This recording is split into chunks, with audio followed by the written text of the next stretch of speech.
Now, I would like to introduce to you the Minister of Long-Term Care, the Honorable Natalia Kusendova-Bashta, MPP for Mississauga Centre and a practicing RN.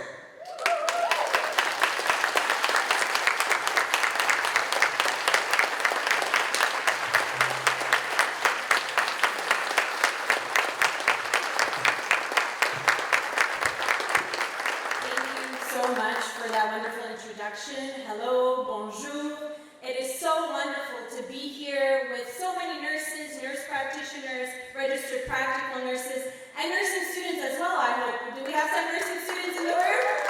Woo! I want to express my gratitude to CEO Dr. Doris Grinspoon, as well as President Dr. Claudette Holloway, and President-elect Nurse Practitioner Lana Dolkar.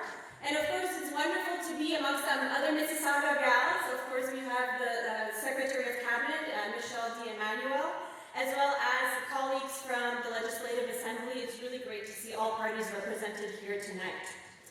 And it's so great to see so many familiar faces and friends here at RNAO's 99th Annual General Meeting.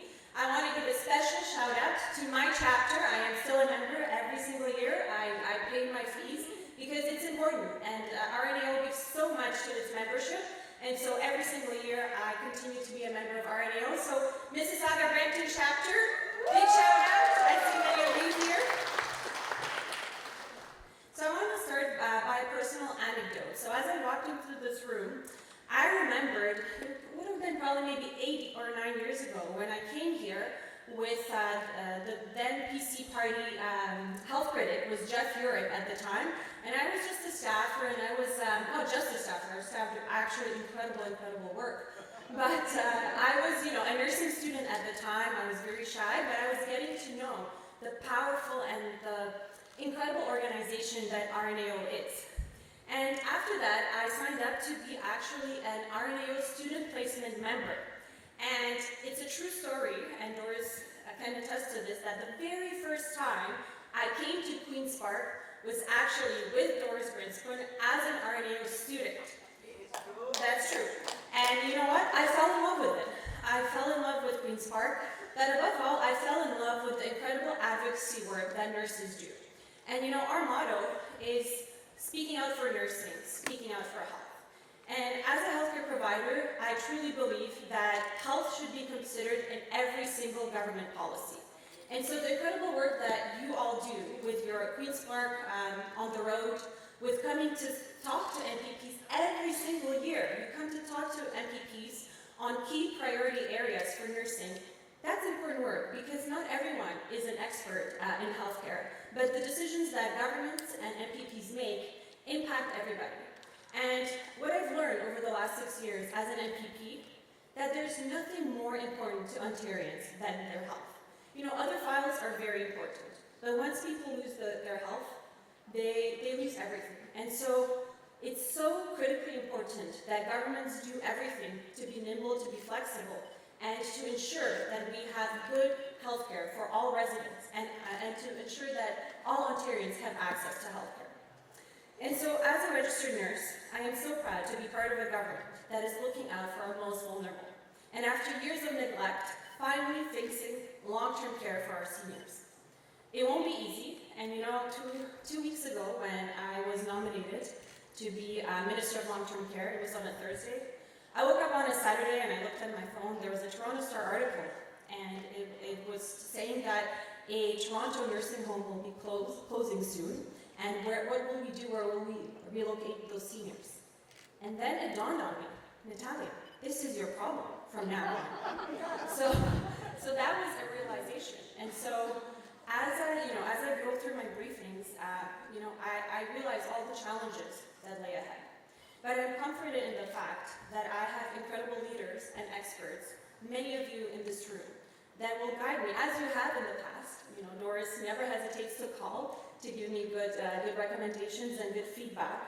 So I'm encouraged by the fact that we have such a strong RNAO nursing organization that advocates to governments, that raises awareness for government and for the general public. But I am proud to be part of a government that has an ambitious goal, and it truly is an ambitious goal. Building 58,000 new and redeveloped beds is not easy. You know, we live in an environment where we have a lot of economic pressures.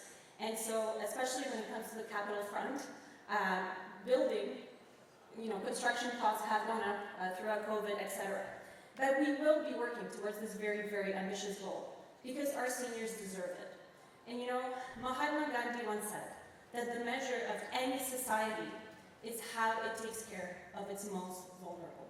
And I think that's a guiding motto for myself as I step into this new role.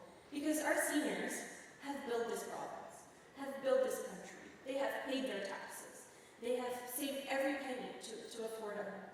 And now it is our duty and our moral responsibility to take care of them.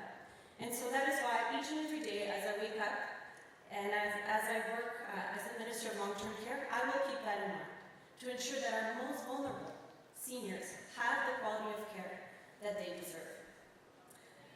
Permettre aux personnes âgées d'accéder plus rapidement et plus commodément aux services dont elles ont besoin.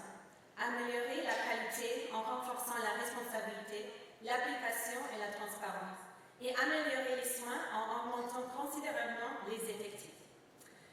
And one of the main pillars of my work as the Minister of Long-Term Care is, of course, to be building the human health resources together with my colleagues in colleges and universities, and of course with my colleague, Minister Sylvia Jones. We need more nurses across the entire healthcare continuum, including and especially in long-term care. I'm also looking at an nurse practitioner because we need more nurse practitioners in long-term care. We have hired more, but I think this is how we will build capacity. And that's why earlier this year our government announced an investment of over $94 million in the Preceptor Resource and Education Program for long-term care.